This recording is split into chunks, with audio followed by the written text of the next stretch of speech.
தெய்வத்தின் குரல் இரண்டாம் பாகம். விவாகம், பெண்கள் உத்தியோகம் பார்ப்பது. பகுதி 2.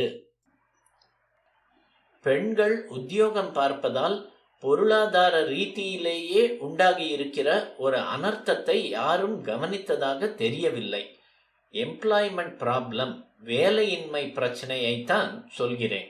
சில வருஷங்களுக்கு முந்தி கல்யாணமாகிற வரையில் பெண் வேலை பார்க்கட்டும், இதனால் அவள் கல்யாணமாகவில்லையே என்பதை நினைத்து நினைத்து அழுது கொண்டு வீட்டோடு இருக்காமல் அவளுக்கு ஒரு போக்காக இருக்கட்டும். அதோடு கூட பண சம்பந்தமானதாக பண்ணப்பட்டுவிட்ட கல்யாணத்தில் வரதட்சிணை மற்ற செலவுகளுக்கு அவளுடைய சம்பாத்தியத்திலிருந்தே மிச்சம் பிடித்து சேமிக்கலாம் என்ற எண்ணத்தில் ஒரு பெண்ணை விவாகம் வரையில் வேலைக்கு விடுவதாகவும் அப்புறம் நிறுத்தி விடுவதாகவும் இருந்தது. புக்ககத்துக்காரர்களும் புருஷனும் அந்த பெண் கல்யாணத்துக்கு பிறகு வேலைக்கு போவதை நிஷித்தமாக, இழுக்காக நினைத்தார்கள். ஆனால் வர வர இந்த பிராமண சமூகத்துக்கு இந்த ஒரு நூற்றாண்டாக ஏற்பட்டிருக்கிற பணத்தாசையில் இதுவும் மாறி இப்போது கல்யாணமான பிற்பாடும் அவள் உத்தியோகத்திற்கு போவது என்ற வழக்கம் வந்திருக்கிறது. இதனால் சிசு ரட்சணை, குழந்தை வளர்ப்பு முதலான தாய் குலத்தின் உயர்ந்த கடமைகள் கெட்டுப்போய் வெள்ளைக்கார தேசங்கள் மாதிரி குடும்பம், பெற்றோர், குழந்தை என்பது எல்லாமே ஹிருதயபூர்வமாக கட்டுப்பட்டில்லாமல் பிசினஸில் போய் ஆகியிருப்பது ஒரு பக்கம் இருக்கட்டும். எகனாமிக், பொருளாதார ரீதியில் இதனால் உண்டாகி இருக்கிற கெடுதலை பார்க்கலாம். இப்போது வேலை இல்லை வேலை இல்லை என்று லட்சக்கணக்கில் ஆண்கள் திண்டாடுகிறார்கள். அதே சமயம் இன்னொரு பக்கம் பல குடும்பங்களில் புருஷன் உத்தியோகம் பார்ப்பது மட்டும் இல்லாமல் ஸ்திரீயும் வேலைக்கு போகிறாள். அவன் மட்டில் வேலைக்கு போய் இவள் வீட்டில் இருந்தால் இவள் பார்க்கிற வேலை உத்தியோகம் இல்லாத ஒரு ஆணுக்கு கிடைக்கும் அல்லவா? ஆனாலும் தன் பெண்டாட்டியை தன் சம்பாத்தியத்துக்குள்ளேயே கட்டும் செட்டுமாக வைத்து காப்பாற்றுவதுதான் கௌரவம் என்று இல்லாமல் புருஷன் அவளையும் வேலைக்கு விட்டு அவளும் தான் காசு கொண்டு வரட்டுமே என்று இருக்கிறான். முதலில் தாயார் தகப்பனார் மானமில்லாமல் பெண்களை வேலைக்கு விடுகிறார்கள். அப்புறம் புருஷனும் அதையே பண்ணுகிறான். அந்த பெண்ணும் இதை ஒரு பெருமையாகவே நினைக்கிறது. ஆபீஸுக்கு போய் உத்தியோக புருஷியாக இருந்த பிறகு வீட்டில் அடைபட்டு கிடக்க பிடிக்க மாட்டேன் என்கிறது. சுயமாக சம்பாதித்தால் புருஷன் தட்டி கேட்காமல் தன் இஷ்டப்படி செலவழித்துக் கொள்ளலாமே என்று இருக்கிறது. வீட்டோடு இருந்தால் அடைபட்டு கிடப்பது என்று அர்த்தமே இல்லை. நம்முடைய சாஸ்திரங்கள், புராணங்கள் தாய் பாஷையிலும் சம்ஸ்கிருதத்திலும் இருப்பதற்கு குறைவே இல்லை. அவற்றிலே ஒரு ருச்சியை ஏற்படுத்தி கொண்டால் நாளெல்லாம் படித்தாலும் போதாமல் ஜென்மா முழுதும் படித்து கொண்டு சந்தோஷமாக இருக்கலாம். பல பெண்கள் சத்சங்கமாக சேர்ந்து ஒவ்வொரு வீட்டில் இவற்றை படிக்கலாம். கிளப் என்றோ ஸ்தாபனம் என்றோ போர்டு போட்டுக்கொண்டு காரியாலயம் மாதிரி இல்லாமல் வீடுகளிலேயே இதை செய்ய வேண்டும். மெம்பர், பிரசிடென்ட் மாதிரி பதவிகள் உண்டாகாமல் இவற்றுக்காக போட்டி சண்டைகள் இல்லாமல் இருக்க வேண்டும் என்பதால் இப்படி சொல்கிறேன்.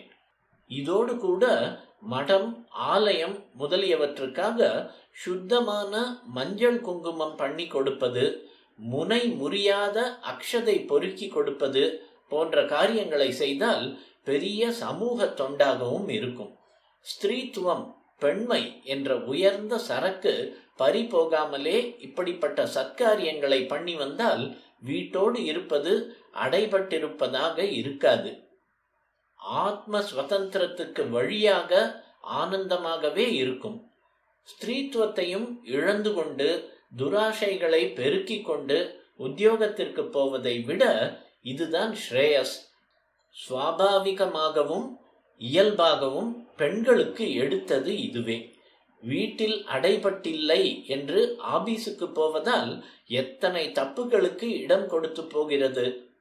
பெண் விடுதலை என்று பெரியதாக சொன்னாலும் ஆபீஸில் எத்தனை பேருக்கு அடங்கி பதில் சொல்லும்படி இருக்கிறது. இப்படி இருப்பதில் வாழ்க்கையில்தான் நிம்மதி உண்டா? நிம்மதியாக சமைத்து போட்டு சாப்பிடுவது, குழந்தை குட்டிகளின் வாத்சல்யத்தை பூர்ணமாக அனுபவிப்பது என்பதெல்லாம் இந்த விடுதலையில் உண்டா? சொல்லி என்ன பிரயோஜனம்?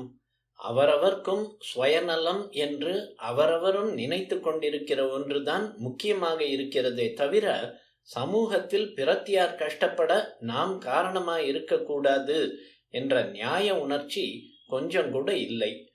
புருஷன் பெண்டாட்டி என்று சில குடும்பங்களில் இரட்டை சம்பாத்தியமும், வேறு சில குடும்பங்களிலோ 2 பேரில் ஒருத்தருக்கும் உத்தியோகம் இல்லாமல் பரிதாபமாகவும் இருக்கிற நிலையில், கல்யாணமான பிறகாவது பெண்கள் வேலைக்கு போவதை நிறுத்தி கொண்டால், அத்தியாவசியமாக வேலை பார்த்தே ஜீவிக்க வேண்டிய ஒரு புருஷனுக்கு அந்த வேலை கிடைத்து அந்த குடும்பம் உருப்படுமே என்ற பிரக்ஞை வர வேண்டும்.